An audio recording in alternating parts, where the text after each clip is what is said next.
Hey hockey fans, welcome to Goal Line Hockey, and today we're going to we're going to play a little armchair GM as we take a look at the Pittsburgh Penguins. A lot of rumors recently around the Pittsburgh Penguins about trade rumors. We're going to talk about some guys that could be moving this summer for the Pittsburgh Penguins. Make sure to give this video a thumbs up and a subscribe. Let's get right into the Pittsburgh Penguins. So the Pittsburgh Penguins had a tough season this year, as we well documented at this point, and it seems like major changes could be coming to Pittsburgh this year, as there have been rumors about Evgeny Malkin, Phil Kessel, Matt Murray, Oli Mata, Chris Letang, just to name a few. We're going to take a look at each one of them, their pros, their cons, and who may be interested or who has already been known to be interested. So let's take a look. Starting off with the big guy, Evgeny Malkin. He had a tough playoffs. He was frustrated by the Islanders. He really did show a lot of heart, though, which teams definitely are going to like, and more importantly, his skill. Really great hockey player, very skilled player in Evgeny Malkin. And that's one of his pros. He's got great talent. He puts up points, as we've talked about. He can score, especially in the playoffs, a great playoff performer. And he brings that physicality game that we're seeing more and more in today's game. He's a tough player to play against. And just one of the very many reasons why Evgeny Malkin will draw interest this summer. And some of the reasons he's being moved, some of his cons, he's had some attitude issues and his lack of defense. He's been known not to play a 200-foot game. He's kind of slow coming back and, helping his teammates. And a lot of guys are known for this, but it seems like it's more well documented with Malkin is his issues with his attitude, staying focused, doing what you have to do, and he's known to take some pretty stupid penalties at times.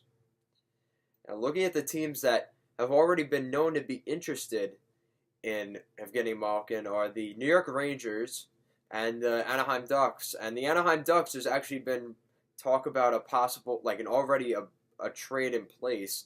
Obviously, pieces, back in a little bit more detail, but Anaheim would be willing to give up Max Jones and Ryan Getzlaf. Now, Anaheim probably being my second favorite team. I've watched a lot of Anaheim Ducks games and things like that. And I really, really like Max Jones. I don't think he's going to be, a full-on superstar, but he's a really good winger, and I think that's something that Anaheim has to be leaning more toward too. Kind of like the Pittsburgh Penguins. You don't really want to be trading that away. And I think there's a lot of damage with the Anaheim Ducks. So yes, Evgeny Malkin would help them next season, but after next season, what are you looking at? You still have some issues with Kessler and Perry leaving soon. I don't know. They have the defense, but they've already started picking at that a little bit with Pedersen getting moved and Brendan Gooley. So we'll see what happens. But moving Brandon Montour, that was a tough move. So we'll see what happens with the Anaheim Ducks. The New York Rangers, I was shocked, to be completely honest, because we know the Rangers and the Penguins have a rivalry, and I just thought that was interesting that was there. And the fact that the Rangers, who would they be willing to give up? Is it like Elias Anderson, Vitaly Kravtsov? What's the starter there from the Rangers? So very interesting. Or maybe that top two pick.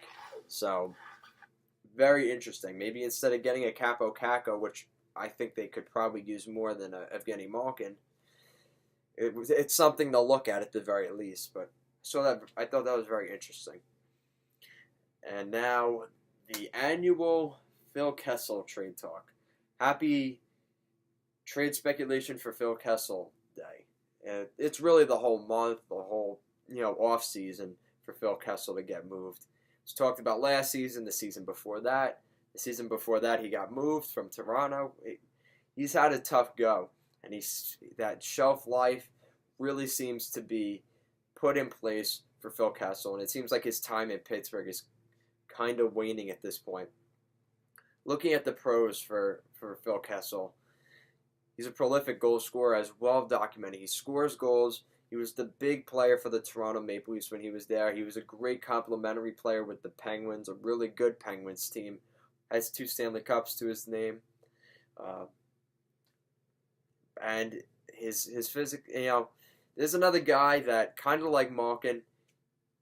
He's a great playoff performer. He comes in clutch in the playoffs. He scored 2 playoff goals for the Pittsburgh Penguins in the 4 games against the Islanders, and that's saying a lot for the Penguins because they really struggled to put up points. He had more goals than Crosby had points the entire series. So Phil Kessel, he's a good player. He's been known, and now getting into the cons, he's been known to have issues during the regular season, staying with it, staying focused, kind of conserving energy for the playoffs. He's one of those guys that's known to be like that. His lack of defense, again, you're seeing a pattern here with the Penguins. Malkin and now Kessel, defensive issues, a little bit of motivational issues. I feel like Pittsburgh's really trying to crush that out of the locker room and changing the culture around Sidney Crosby, because we know Crosby's not going anywhere anytime soon that we know of. But he's been known to have those defensive issues, and he's had some training concerns, and it may be a little bit more than people give it. It might be a little bit more inflated than it really should be. I think people just look at Phil Kessel. He's a little bit of a bigger guy, but he's still a really good hockey player, and he's fast. He's really fast when he wants to move, and the whole hot dog thing, whatever. I don't think Phil Kessel cares. He's got 2 Stanley Cup rings. I don't think he minds too much. Teams I think would be interested in Phil Kessel, the Florida Panthers. He's got a big cap hit, but Florida has been, recently they are known to be in on big players like Panarin, Bobrovsky. If they don't get a guy like Panarin, is Phil Kessel a possible guy they try and get a move done? He'd be somewhat cheap. He wouldn't come overly cheap, but maybe cheaper than some of the other guys, and he would be a really great addition to the Florida Panthers. The Dallas Stars, another team. They need some wing, some depth on the wing. We've seen the emergence of Rupe Hentz down the middle, so they've got Sagan and Rupe Hentz down the middle. Now adding to that, the winger core with Radulov, the slumping of Jamie Benn, a guy like Phil Kessel, kind of like the role he has right now in Pittsburgh, a second, third line role for Phil Kessel would be really good. I don't know, salary cap, that may be an issue for the Dallas Stars, but he would be a really good hockey player and a great addition for the Dallas Stars. And now we're heading into some more teams that are a little more on the wild card for me, but could still happen. The Edmonton Oilers, Phil Kessel and Leon Draisaitl, or Ryan Nugent-Hopkins, or Connor McDavid. So I think playing with a guy like McDavid would definitely spruce up the game for Phil Kessel, playing with a guy like that. And Edmonton needs wingers. Really, they need anybody. So, but specifically wingers, Edmonton popped in my head as a possible destination for Phil Kessel. And they're going to, again, it's another team with salary cap issues, but maybe if you move Phil Kessel, you take a Chris Russell contract or a Lucic contract, and maybe they sweeten the pot. Edmonton has to give up more for to the Pittsburgh Penguins, which Pittsburgh may not be against. And now with Ken Holland in there, maybe check and see how Ken Holland is on the phone in Edmonton. And the last team I have on this list is the Minnesota Wild, and this team's interesting because they seemingly are going in a rebuild, but they still have guys like Suter and Parise. Would they be willing to go for another run, almost like the Anaheim Ducks, trying to add someone for a last gasp of breath? Getting a guy like Phil Kessel would definitely help that for the Minnesota Wild. They've got some good wingers in there, but you can never go wrong with adding a guy like Phil Kessel, and the playoff experience he has could really help the Minnesota Wild. So taking a look at a couple more guys, we got Matt Murray, the goaltender. He's got 2 cups. He won, known as the goaltender that won 2 cups as a rookie, if that's even possible. The pros to Matt Murray, obviously, he's got the 2 cup rings. And he makes some really, really nice saves. He's a very athletic goaltender. And sometimes he's in the right spot, sometimes he has to really make an extra effort, and he makes some really great desperation saves. Now the cons are his inconsistency. When he misses those highlight reel saves, or even if he makes a couple, and I saw it in the Stanley Cup playoffs. I actually went to Game 2 where the Islanders played the Penguins, and he was really solid those first two periods. And all season long, he's been known to have issues, specifically in the third period, heading down the stretch of the season. Maybe that's a lack of backup, or lack there of trust in the backup with the Pittsburgh Penguins. I think Tristan Jarry is pretty good, but they aren't really giving him much time, especially at the end of the year. But speaking of that, actually he did play a decent amount because Matt Murray was hurt, and that's one of the other issues with Matt Murray. He's had some injury troubles now, and how good is his durability moving forward? And I think there are a lot of teams that would be interested in Matt Murray. And surprisingly, there's a pretty decently sized goaltender market, if that makes sense. Considering I think there's going to be a lot more shuffling of goaltenders moving around. And teams that should definitely be interested, I think the San Jose Sharks would be interested. Salary cap may be an issue there, but Aaron Dell, I don't know how much they really believe in Aaron Dell moving forward. Martin Jones has played well in the playoffs, but it's become that game where you need two starting goaltenders, ideally, and that may be coming at the cost of Matt Murray's job. Aaron Dell maybe gets sent down or he moves on. The Anaheim Ducks, I think, would be interested in a guy to help out, the big guy in John Gibson, and now he's had some injury troubles, so he would be a nice stopgap for John Gibson. Calgary, we saw they get bounced in the first round. Some goaltending issues. Dave Rittich, pretty good. And Mike Smith, again, they've had their moments where they could be good, but they weren't able to get it done in the playoffs. They weren't able to outduel a guy like Philip Grubauer, who was playing really well. So, would Calgary be interested? And Edmonton, again, we just saw them sign, give that huge contract. But we'll see what happens. We'll see what Ken Holland thinks. And, it's going to be interesting. But there are going to be teams in on Matt Murray if he is available. Okay, so another name to look at for the Pittsburgh Penguins is Chris Letang. And, man, he's been a trooper for the Pittsburgh Penguins. He's been there for a long time. He's been there really since Crosby got there as really one of the best defensemen on this team. He's been one of the best defensemen on this team for a long time.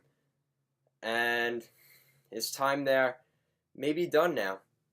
Looking at the pros for Chris Letang, he's a point-producing defenseman, gets up on the play, and with that, he's a very offensive defenseman, but kind of comes to his own detriment sometimes. As he has some turnovers, he gives up odd man rushes, as we saw in the playoffs, and now he's been known to be injury-prone. So, some tough things for Chris Letang. He's a great defenseman, but he has his mistakes, and he reminds people a lot of a Jake Gardiner.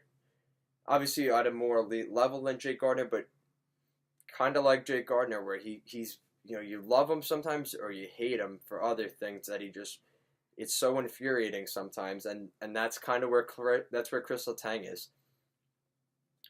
Teams that would be interested in him, I think the Rangers would be interested in him, and the only reason I have the Rangers on here is because there have been talks about the Rangers being in on Malkin. Why wouldn't they be in on Letang? So, something to definitely look at. There was talk that they might be interested in Erik Karlsson over the summer, the New York Rangers. So, Letang could be in that same kind of category. Same offensive defenseman, a little bit injury prone. He would cost, draft picks and things like that more than likely. But if they don't get Karlsson, would Letang be, intriguing to the Rangers? The Edmonton Oilers, they need help everywhere. So defense, they could use help there. Again, salary could be an issue, but you find ways to work around that if you can. Vancouver, I have Vancouver here because where are the Vancouver Canucks? Is Jim Benning feeling a little bit of pressure in a contract year that he has to get this team ready to go for the Aquilinis upstairs, the owners? So if they're really going to make a push for the playoffs, a guy like Letang could help the Vancouver Canucks. And with Quinn Hughes coming up, he'd be a good mentor for Quinn Hughes. Would Chris Letang be? So that would be interesting to look at. That would be a world I could see. LA, again, another team that doesn't have a lot of salary cap, but you find a way to make a trade. That's how it works. If Pittsburgh's willing to maybe go into a little bit of a rebuild or a team that's difficult to play against, with Dustin Brown, obviously not the centerpiece of the trade, but would he draw interest from the Pittsburgh Penguins? I would say like Dustin Brown, Grunstrom, and a draft pick, maybe something like that for Letang. Letang's not going to come cheap, and I think that could be why he doesn't end up getting moved. But I wouldn't be surprised if he did. And now another team I have a lot of teams here for Chris Letang and kind of scenario. So Nashville is the other team I have here. There's been talk about Yossi and Subban, more specifically Subban being moved. Ellis possibly being moved. So now that Ellis is signed, I think Yossi's staying. He's the captain there. Subban has kind of become expendable. Maybe not a 1-for-1, but something of the sort with Letang and Subban? Is there a fit there? Would Pittsburgh want a guy like PK Subban? He's kind of like Letang in a sense, a more boisterous attitude, and maybe Pittsburgh wants that. I'm not sure, but and would Nashville want a guy like Chris Letang over PK Subban? Do they see him as an upgrade? I think if this deal were to go through, it would have to be some sort of 1-for-1 deal. But now the other team, speaking of PK Subban, the Montreal Canadiens. And Chris Letang has ties to Montreal. His family's from Montreal. He grew up in, speaking French Canadian. So Montreal would be a fit for Chris Letang. They need a little bit of help on the back end. It's not going to come cheap, but if you could find a way to make that work, again, another scenario I could see Chris Letang in at the start of next season. And now we've got our last guy on this list, Olli Maatta. He was drafted pretty high a couple of years back, and he played some really good hockey. We remember he had that whole, the cancer and things like that. He had some real struggles, and the fan base and everybody around the NHL was a great story when he came back. But reality kind of kicked in, and it seems like the lasting effects of that are really starting to push onto Olli Maatta. He's struggled to stay in the lineup, and his confidence is shot. You could just tell. He hasn't been in the lineup. He didn't play in the playoffs. Really tough for Olli Maatta. But looking at the pros, he's still fairly young, and he has potential. That high draft pick might give him a little more value than maybe he's worth, but it's something that the Penguins will definitely consider. Like I mentioned, he's a little bit injury prone, and he has some defensive issues, not to the extent of Chris Letang or some of the other guys that they were playing really during the playoffs. They could have put Olli Maatta in, but that's the way it works, I guess. And if we're going to take a look at some of the teams here, it's kind of the same teams. Montreal, again, maybe they want Maatta. He's a little bit younger. Yeah, he's injury prone, but are they willing to take a chance on Maatta? The Rangers, again, defensive, looking to add some more defense. And the New Jersey Devils I have here. I think the Devils are going to make a splash here this summer with a defenseman, whether it's Carlson, maybe finding a way to get a guy like Anton Strawman and a pretty good prospect from the Tampa Bay Lightning. Would Tampa be willing to do that? So New Jersey has the flexibility of cap space and really good prospects and draft picks. Obviously having another first overall draft pick. So New Jersey may be in for a summer where they pick up some defensemen, and I had Olli Maatta being a pretty good fit in New Jersey. Again, another divisional rival, if you could say that. So, maybe Pittsburgh, Jimmy Rutherford wants to stay away from that. The other teams, Edmonton, defensive issues, like we've talked about. Maybe a 1-for-1, somewhere. Maybe, I don't know, Darnell Nurse for Mata and something. Who knows? But and it's going to be a reevaluation year for Edmonton. So I think I have Edmonton on here because of all the shakeup we may be seeing this summer, especially with Ken Holland being in there now. And Vancouver, I think Mata would be a good fit in Vancouver. If he struggles, he's going to struggle because that fan base is very involved, very passionate, and everybody's under a microscope. And I feel like Mata could have a hard time in that situation, but he could be a fit there. And speaking of another team that kind of puts you under the microscope, I have Toronto here as well. Toronto could be interested in Ole Mata. See what happens. I mean, this could be a very interesting summer for Pittsburgh, or maybe nothing happens at all. Maybe they just don't find the right deal. And Jimmy Rutherford's not going to make a bad deal if he doesn't have to. So the only thing he has now is time, and the clock is ticking on Sidney Crosby and his prime years in the NHL. So thank you guys for watching us here at Goal Line Hockey. Make sure to give this video a thumbs up and to subscribe. And who do you think is going to be traded out of Pittsburgh this summer? Thank you for staying tuned. Have a good one.